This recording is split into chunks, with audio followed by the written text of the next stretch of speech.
welcome to Inspiration Rising. I'm your host, David Trotter, and we're here to inspire you to rise up in your life, love, and leadership. Now, this is part 2 of our conversation with Rhonda Britten. If you haven't listened to part 1 entitled How to Gain Life Skills to Live Fearlessly, please stop now. Do yourself a favor. Go back to that episode. It's just one episode back and listen to that one first. Now, as I mentioned in part 1, this conversation was so powerful that it went a little long, so I thought it would be good to have it come out in 2 separate parts. Part 2, the one you're listening to now, is our conversation entitled Overcoming Childhood Trauma to Live Fearlessly. And Rhonda shares her personal story of overcoming an amazing, jaw-dropping, frankly, I don't even know how to describe it. You've got to listen to it. And I know that you're going to be inspired by what you hear, by her courage, and how this experience has shaped her work. Now, if you're not familiar with Rhonda Britten, she is an Emmy Award-winner, repeat Oprah guest, and founder of the Fearless Living Institute, an organization dedicated to giving anyone the tools they need to master their emotional fears. She's the author of 4 national bestsellers, including Fearless Living, which features her groundbreaking work called The Wheel Technology. Now, during her 3 seasons on the hit daytime reality drama called Starting Over, Britten was named America's favorite life coach and was dubbed Starting Over's most valuable player by the New York Times. She is a globally recognized expert on the subject of fear and fearlessness. Okay, let's jump into part 2 of my conversation with Rhonda Britten.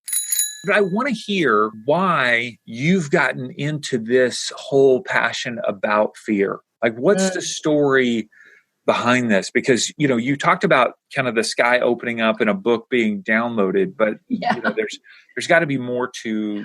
Definitely. So, yeah. Give me a little history there. Definitely. You talked earlier about thinking something's wrong with you. I was going to be a minister, as I shared with you. I love God. God's awesome. And when I was 14, I had just announced to my parents I was going to be a minister. And my parents had recently separated. And it was Father's Day. And my father was coming over to take us to brunch. And I was pretty excited. I hadn't seen him for a few months. And my parents were going through a difficult divorce, right? I mean, this is in the nobody gets divorced phase of our world. Like, you don't get divorced, right? Was faith a part of your family life? We went to church every Sunday. I actually started the youth group in my church. So there was no youth group. I started it. So yeah, I sang every in the choir. I sang every solo in the church. I sang at every wedding, right? So the church was definitely a huge part of my upbringing. Yeah. And so, me to say I'm going to be a minister, I was that girl who would knit scarves and then stuff the box with Jesus pamphlets. Yeah.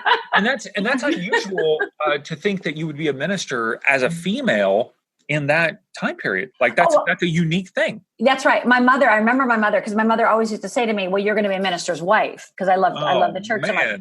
She goes, you're going to be a minister's wife and you're going to be in charge of the choir. Because remember, I was in the choir. I sang every solo, right? So she goes, you're going to be the choir director and you're going to marry a minister. And then, like I said, 3 to 4 months before this event I'm about to share with you, I said to my mother, I'm going to be a minister. And I remember her saying, oh my gosh, you're going to be a minister? Yeah. I mean, she was so proud that I would have the courage to even claim that, right? Yeah. To even say that I was going to be doing that. Yeah. And then it was, so a few months went by, told my mother, told my father that I'm going to be a minister. So I was feeling really, I would say that was the happiest time in my life, because I was so connected to God and so feeling like I was on my right path. Like I know who I am and I know what I'm going to do, per se, at 14 years old, of course. And it was Father's Day. My father comes over to take us out to brunch.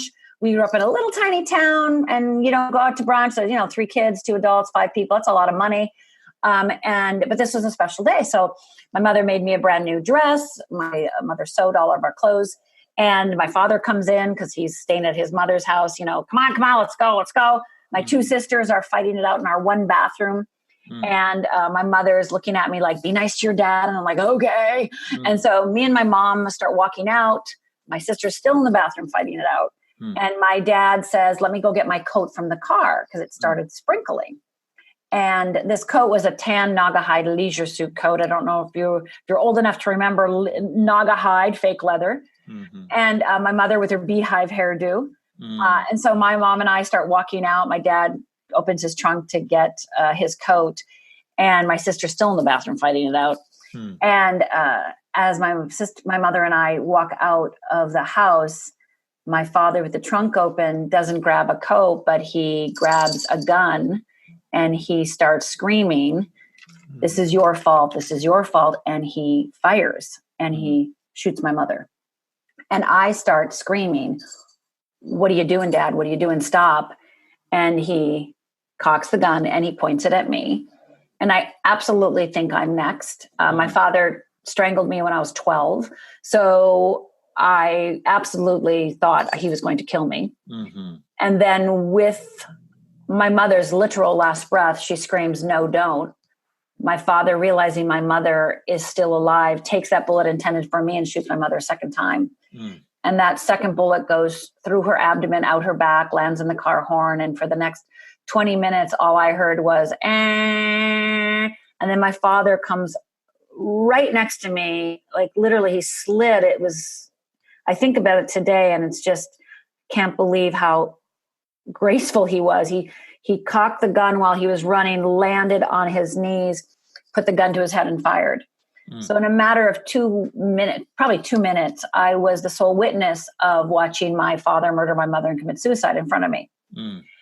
And, the first thought that went through my brain in that moment, the minute the deafening silence happened and I was still alive and my parents were dead, or I didn't know it at the time, but bleeding in front of me with bullets, this is a really big test, God. God doesn't, and then, the thought, God doesn't give you a test that you can't meet, right? And that's the first thing that went through my brain. This is a test from God. God doesn't give you a test that you can't, overcome. And I remember thinking to myself, this is too big of a test, God. And I ran into my mother's room, got on my knees and prayed to God and said, please, God, keep my mother alive and I will do your bidding. I will be a minister. I will live my life for you. But if she doesn't, I don't know if I can. And so my parents did die. And I never got mad at God. I just put God over there, right? Like, because he no, too big of a test. I'm 14 years old, for God's sake, right? So I put God over there. I stayed over here and basically put a line between the middle of me and God. And for the next 20 years, where did you go to live? You had two other sisters? We stayed in that house, David. How were your sisters older? I was 14. One was just had turned 18. Okay. I was 14 and my little sister was 13. And nobody came. Nobody helped us. Relatives didn't help us. Back then, there was no, victim funds or anything like that. Yeah. This is an example of my relatives. And again, I love my relatives and I forgive my relatives and I understand that they didn't know what to do either. Again, they didn't have any skills. They had zero skills. There was no skills where I grew up or in our family. Yeah. So, but example is my uncle just a few years ago said to me, "Rhonda, where did you girls live after that?" No. And I go, "Uncle." Way. Yeah, I go, "Uncle, we lived in that house for 2 years." Well, I called once. Oh my goodness. This is where we lived. This is the time we lived in and this is where we lived. So, I was a straight A student. Like I said, I was a choir soloist, all those things. I mean, I was still a straight A student afterwards, but I basically became the daughter of that family, right? Became that family, right? And so if your father kills your mother, then there's something wrong with you too. And my mother had told me growing up all the time, "You're just like your father." So David, I actually became afraid of myself. Yeah. I was petrified of myself. I was petrified of feeling. I was petrified of getting angry. I was petrified I was petrified of me because if my father could kill and my mother kept telling me I was smart like my dad and I'm just like my dad, then I don't know what I'm capable of. Sure. And I think this is true for so many people that I remember feeling for so many years that, they're like, "Oh, you just need to get your anger out." And I'm like, if I got angry I would destroy the world. Yeah. Now, logically, I know that's not true, but that's how it felt inside of me. Right. It felt like I would destroy the world. So what is a person who's stuffing their feelings and denying all this horrible stuff that happened to them? I started drinking in college, became an alcoholic, tried to kill myself 3 times, got 3 DUIs. I assume that the suicide, you say that, like you just like, hey, I tried to kill myself 3 times. Well, okay, cool. Like, you know what I mean? Like those are 3 seasons of life that were just full of depression, I assume, and just utter hopelessness. Yeah. I mean, I think that for 20 years after my parents died, their death overshadowed everything. Right? Because I didn't save them. I was the only one out there, David, and I did not kick my dad. I did not grab the gun. I did not step in front of my mother. I did nothing to save her.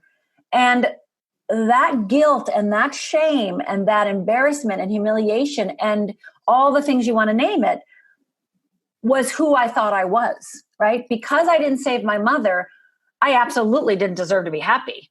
And if you remember, I was the happiest I'd ever been before they died. So also happiness was a trigger for me that something bad was about to happen. So if I even allowed myself to be happy for a second, then something bad was about to happen. Otherwise, you can't be happy anyway because you watched your mother die. You don't get to be happy. You didn't save her. That's not for you. Sure. Did you tell this story like in those 20 years, or did you? Are you crazy? Are you crazy, David? Yeah, I assume you would keep it private.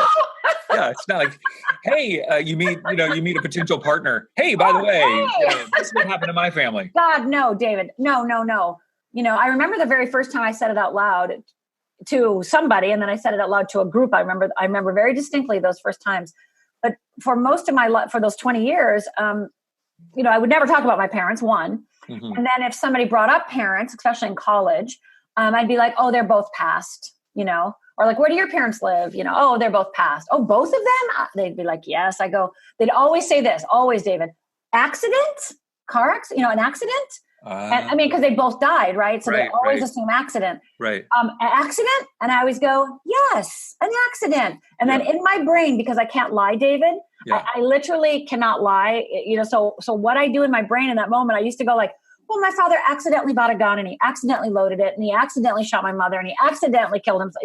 Like I would tell myself, sure. Yeah. That's because I could not say, oh yeah, no, my father murdered my mother and committed suicide when I was 14 and I was the only witness. Yeah.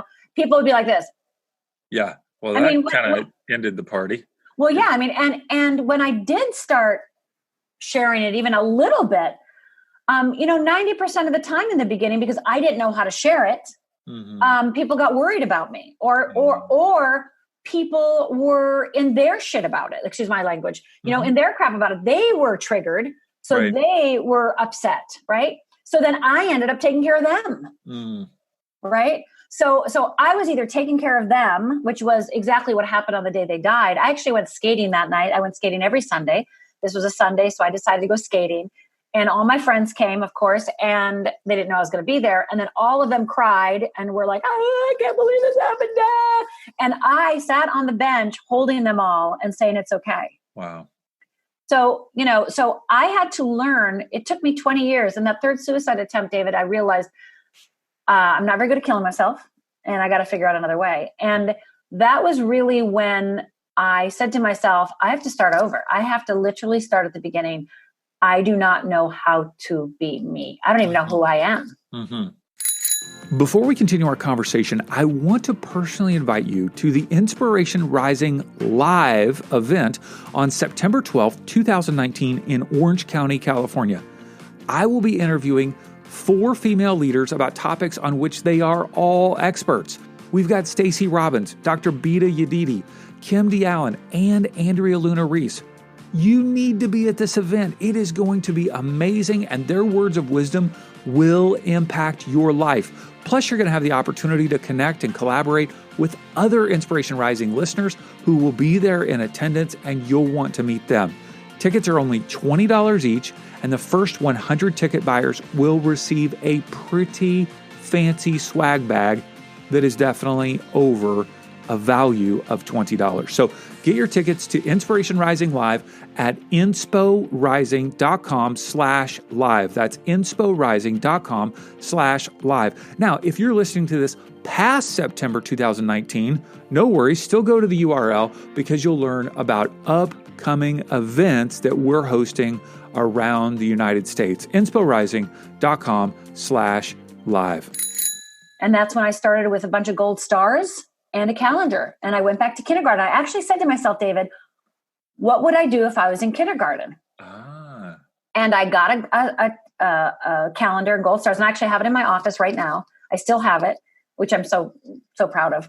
And I wrote down anytime I did anything good, anything at all, and put a gold star next to it, because I had to find out if I was worth saving. And the things, David, on that calendar are like, got angry, but didn't destroy anything, Didn't punch him in the throat. Felt rejected, but wasn't devastated, went to my, counseling session, said I was hurt. Right. And I did for 30 days. And after 30 days, I had a calendar full of stars. And I knew, David, that I had hope, that there was hope for me, that there was hope for me. And obviously, over the many years past that, you've developed this life calling and message to help people, and with what you call fearless living. So what does it mean to live fearlessly? What does that mean to you? Well, I always say fearless living isn't about jumping out of a plane. It's about jumping into life, right? It's be willing to face yourself, i.e. love yourself, care for yourself, nurture yourself, discover yourself. Fearless living really is about how to understand yourself so that you know how to process fear and move into your wholeness, move into a sense of freedom for yourself. So that for me is fearless living, because once you understand how you process, and that's really, I focus on that a lot. Once you understand how you process information, once you understand how that works for you individually, because everyone's different, then you have a choice inside of that process to stop it at any time. Once you're awake to it, you can stop it. When you're not awake to it and you're beating yourself up, you just beat yourself up some more because you shouldn't beat yourself up, right? Yeah. Or if you're feeling rejected, you don't know how to switch that because you think I shouldn't feel rejected. I see that, and I'll just stuff it and forget it. It's like, no. We don't stuff. We don't ignore. We don't run. We don't disengage. We actually have another pathway, which is again called the Wheel of Freedom. So for me, fearless living really is about deeply being willing to love yourself, embrace yourself, trust yourself, build the skills necessary for you to live the life your soul intended. Awesome. I know that you have a resource that you want to make available for people to help them begin to develop some of these resources. What is it and how would it benefit them? Oh, absolutely. I would be happy to. This is I want to give them something called Stretch, Risk, or Die. Yes, Stretch, Risk, or Die, David. Okay. Because as you're moving through fear, you're going to have to stretch. You're going to have to take risks. And there are going to be times that you feel like you're going to die, but trust me, you won't. And I'm actually going to teach you the process of how to basically put your to-do list away and start taking action from using this model called Stretch, Risk, and Die. So you can start seeing why you don't do A, B, and C. So, everybody has their to-do list, right, David? On scale, they have 10 things on their to-do list. And everybody does 1, 2, 3, 4, 5, skip 6, skip 7, do 8, 9, skip 10, right? And then you put 6, 7, and 10 on the next day to-do list, right? And it's like, I'm going to do those today. And then it skips again, right? And it keeps skipping. And then you beat yourself up. Why don't I do this? What's my problem? Why? Well, Stretch, Risk, and Die is going to explain the why. I'm going to talk a little bit about fear in this course. And you're also going to learn a method to start being able to take action that you want, that maybe you've been frozen about, frightened about, fleeing from, the freeze, fight, flight, and fright, right? So starting to move beyond that so that you can actually start taking action to live the life your soul intended. So this is really going to shatter your perception of it being your fault and give you a tool, and more than one tool actually. And it has also templates and worksheets that you can use so that you're going to start having an understanding about how you work. Awesome. Stretch, risk or die. And they can get that at fearlessliving.org/risk. Fearlessliving.org/risk. And we'll, of course, make that in the show notes. If you're watching or listening on your Apple podcast app, you can swipe up and it'll be right there, the link in the show notes, or you can go to our website if you can't get that, and we'll have all that in the show notes. fearlessliving.org/risk. Rhonda, this has been amazing. You are a rock star. Oh, you are so kind. Yeah. And I love your glasses. I love the artwork. I love the artwork behind you is amazing. Thank you. Last question. What is the tattoo on your left wrist and why did you get it? Yes. Oh, fearless. It says fearless. It says fearless. And I just actually got it a few years ago. Okay. And I was very ill over the holidays, and it was New Year's Eve, and one of my dear friends came over and said, "Come on, I'm going to go get a tattoo." And I've been thinking about getting a tattoo, but I'm not a tattoo person. I mean, I'm from Upper Michigan, Upper Minnesota, so I don't do that.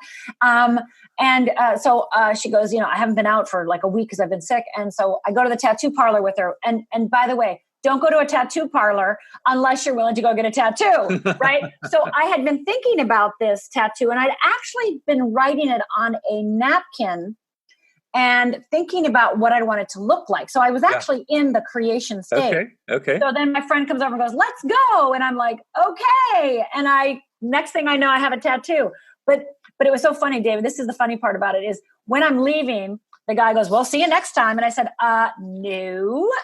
One, I don't do tattoos, and I'm never getting another one. This is already freaky that I have it Fearless. And I have it on my wrist because, I've tried to kill myself many times. So I want to remind myself to stay alive, right? Yeah. So he goes, "Yeah, but nobody has one tattoo." And I went, "What?" So I go to bed that night, David, and his words are in my brain, like, "Nobody gets one tattoo." And I thought to myself, well, if I did get a second tattoo, what would I get? And David, I have letters that my mother wrote. So I have her handwriting. So I have decided, and I don't know when I'm going to do it. I haven't done it since I got this tattoo. It's been a couple of years. I haven't felt moved to do it, but I do know if I do get another tattoo, I'm going to take the words, letters, in my mother's letter and, trace them. Mm-hmm. And I'm going to trace the words, "I love you, Mom." Mm-hmm. And I think about if I had that tattoo, "I love you," that would be pretty amazing in my mother's handwriting. Okay. But I haven't felt moved to do it yet. But that is my next tattoo, David. I love it. Awesome. Well, thank you so much for sharing your story and inspiring us to live fearlessly. Thank you, David. We'll make sure that everybody finds their way to your website, fearlessliving.org/risk. So thank you, Rhonda. You're welcome, David. Thank you. I know you've been inspired by part 1 and part 2 of this conversation with Rhonda Britten. And as you've been listening, I know that some people's faces and their names have popped into your mind, people who would be inspired and encouraged by what Rhonda has shared here today. So do them a favor and spread the word about these 2 episodes on the Inspiration Rising podcast. All you have to do is tell them to search Inspiration Rising on the Apple or Google podcast app that's already on their phone, or you can take a screenshot and send it to them, or tell them to check out the website at insporising.com. Now, if you're not already following us on social media, you can find us on all the platforms, Facebook, Instagram, Twitter, LinkedIn, at Inspo Rising, INSPORISING. All right, I think you guys are amazing. I want to encourage you, if this really resonated with you, maybe you want to listen to it again because Rhonda's wisdom is incredibly powerful. Okay, until next time, have a wonderful week.